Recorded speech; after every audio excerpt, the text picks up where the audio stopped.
मैं मानता हूं पूरी तरह कश्मीर में, चूंकि यूनियन टेरिटरी है, कानून व्यवस्था सीधे गृह मंत्रालय भारत सरकार के अधीन है, श्री अमित शाह के अधीन है, और वहां महामहिम उपराज्यपाल के।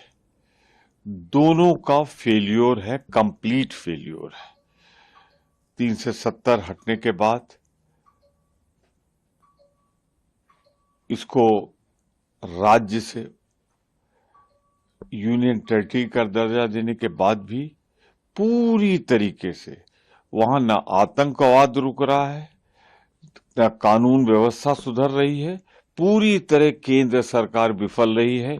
फारूक अब्दुल्ला, उनके पिता शेख अब्दुल्ला, और वर्तमान में मुख्यमंत्री हैं उनके पुत्र उमर अब्दुल्ला जी, तीनों ने कश्मीर की बड़ी सेवा की है। जनता के बीच में अत्यंत लोकप्रिय, सुरक्षा भी, इतने सुरक्षा के बावजूद भी सुरक्षा का किस तरह फेल्योर हो सकता है ये देखने को मिला है। इसके लिए सीधे सीधे गृह मंत्रालय भारत सरकार जिम्मेदार है। 20 साल से कोशिश कर रहा था, और जब तक 370 नहीं हटी थी, जब तक लोकप्रिय सरकारें थी, राज्य का दर्जा था, सफल नहीं हो पाया था। सफल तभी हुआ जब गृह मंत्रालय के अधीन इस समय कानून व्यवस्था दिल्ली से देखी जा रही है, तो उस समय उसे मौका मिला। मैं मानता हूं पूरी तरह कश्मीर में, चूंकि यूनियन टेरिटरी है, कानून व्यवस्था सीधे गृह मंत्रालय भारत सरकार के अधीन है, श्री अमित शाह के अधीन है, और वहां महामहिम उपराज्यपाल के।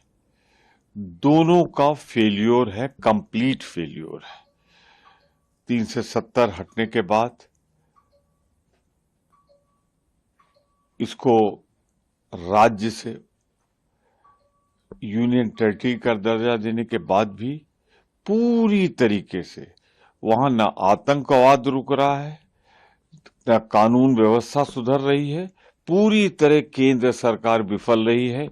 फारूक अब्दुल्ला, उनके पिता शेख अब्दुल्ला, और वर्तमान में मुख्यमंत्री हैं उनके पुत्र उमर अब्दुल्ला जी, तीनों ने कश्मीर की बड़ी सेवा की है। जनता के बीच में अत्यंत लोकप्रिय, सुरक्षा भी, इतने सुरक्षा के बावजूद भी सुरक्षा का किस तरह फेल्योर हो सकता है ये देखने को मिला है। इसके लिए सीधे सीधे गृह मंत्रालय भारत सरकार जिम्मेदार है।